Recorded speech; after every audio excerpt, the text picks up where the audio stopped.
పరుచూరి రాజేంద్ర బాబు, AIYF రాష్ట్ర ప్రధాన కార్యదర్శి. భారతదేశ ప్రధానమంత్రి నరేంద్ర మోడీ ఆంధ్రప్రదేశ్ పర్యటన జరుగుతున్నటువంటి నేపథ్యంలో ఆంధ్రప్రదేశ్ రాష్ట్ర ప్రజలకి బీజేపీ ప్రభుత్వం ఏమి న్యాయం చేసింది, ఆంధ్రప్రదేశ్ రాష్ట్రానికి ప్రత్యేక హోదా, విభజన హామీలకే పరిమితమైనవి. ఈ రాష్ట్రంలో ఉన్నటువంటి ఈ అన్ని జిల్లాల సమగ్ర అభివృద్ధికి కూటమి ప్రభుత్వం కట్టుబడి ఉంది. డబుల్ ఇంజిన్ సర్కారు దూసుకు వెళ్తుందని చెప్పేసి జీఎస్టీ ద్వారా రాష్ట్రంలో దేశంలో ఉన్నటువంటి ప్రజలకు వేలాది రూపాయలు మిగిలినాయని చెప్పి ప్రచారాలు చేస్తున్నటువంటి కూటమి పెద్దలు, ఈ రాష్ట్రంలో ముఖ్యమంత్రిగా ఉన్నటువంటి చంద్రబాబు నాయుడు గారు ఈ రాష్ట్రానికి బీజేపీ ప్రభుత్వం కూటమి ప్రభుత్వం వల్ల నరేంద్ర మోడీ గారు ప్రధానమంత్రిగా ఉండడం వల్ల ఈ రాష్ట్రంలో ఉన్నటువంటి ప్రజలకి ఏం న్యాయం జరిగిందో చెప్పాలని చెప్పేసి అఖిల భారత యువజన సమైక్య ఏఐవైఎఫ్గా మేము కోరుతా ఉన్నాం. ఎందుకంటే ఎంతోమంది ప్రాణత్యాగాలు, అనేక పోరాటాల ఫలితంగా ఏర్పాటైనటువంటి విశాఖ ఉక్కు పరిశ్రమని కూటమి ప్రభుత్వం ప్రైవేటు వ్యక్తులకు దారాదత్తం చేస్తూ ఉంది.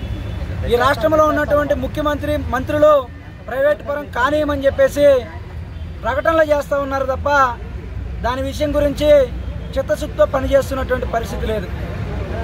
కడపలో స్టీల్ ప్లాంట్ 10 రోజుల్లో ప్రారంభిస్తాం, 10 రోజుల్లో పనులు ప్రారంభమవుతాయి అని చెప్పేసి మహానాడు సందర్భంగా ముఖ్యమంత్రి గారు ప్రకటించారు తప్ప మరి 10 రోజులు అయిందో లేదో ముఖ్యమంత్రి గారికి, ఈ రాష్ట్రంలో ఉన్నటువంటి యువతకి మాకెవరికి తెలియడం లేదు.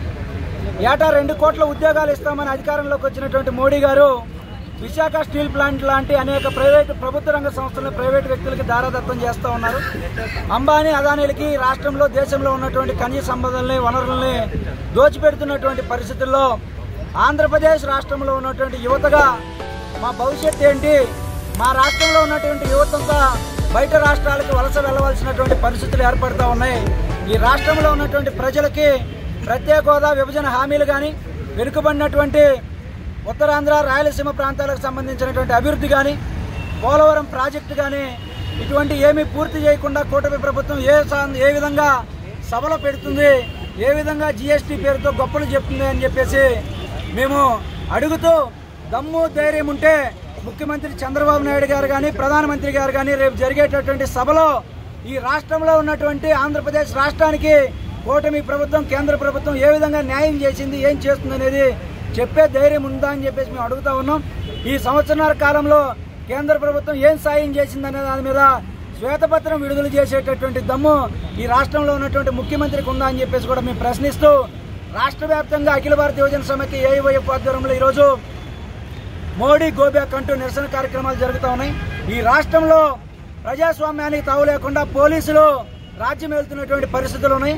ఓ పక్కన హైకోర్టు ఈ రాష్ట్రంలో పోలీసు వ్యవస్థ ఉందా అని చెప్పేసి ప్రశ్నిస్తుంటే, ఇక్కడ ఉన్నటువంటి పోలీసులు ప్రజాస్వామ్యవాదుల్ని, పనిచేసేటటువంటి వ్యక్తుల్ని, రాజ్యాంగం ఇచ్చినటువంటి కనీస హక్కులను కూడా కాలరాస్తూ, మేము వేసినటువంటి బ్యానర్ కనీసం నిరసన తెలియజేసేటువంటి హక్కు కూడా మాకు లేదని చెప్పేసి బ్యానర్ని లాక్కొని చింపేసేటటువంటి పరిస్థితులు ఉన్నాయి. గత ప్రభుత్వంలో కూడా పోలీసులు ఈ విధంగా ఓవర్ యాక్షన్ చేశారు కాబట్టి జగన్మోహన్ రెడ్డి గారి 11 సీట్లకి పరిమితమయ్యారు.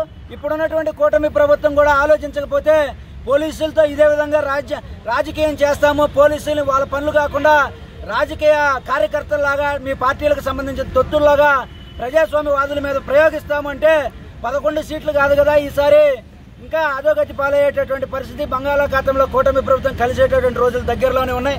రానున్నటువంటి స్థానిక సంస్థల ఎన్నికల్లో కూడా కూటమి ప్రభుత్వానికి వ్యతిరేకంగా అఖిల భారత యువజన సమైక్య ఏఐవైఎఫ్గా అన్ని చోట్ల పాంప్లెట్లు వేసి రాష్ట్రానికి కూటమి ప్రభుత్వం ఏం చేసిందనేది ప్రశ్నిస్తామని చెప్పేసి తెలియజేస్తా ఉన్నాం.